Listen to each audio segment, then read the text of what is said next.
If we divide 258 by 2 in long division method. So 2 times 1 means 2. On subtracting we get 0.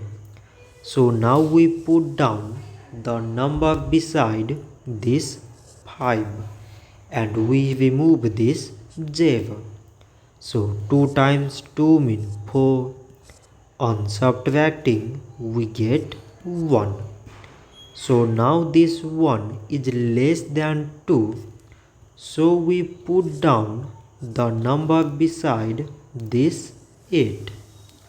So now it became 18 and 2 times 9 means 18. On subtracting we get 0. So 258 divided by 2 is 129. So this much for today and thanks for watching.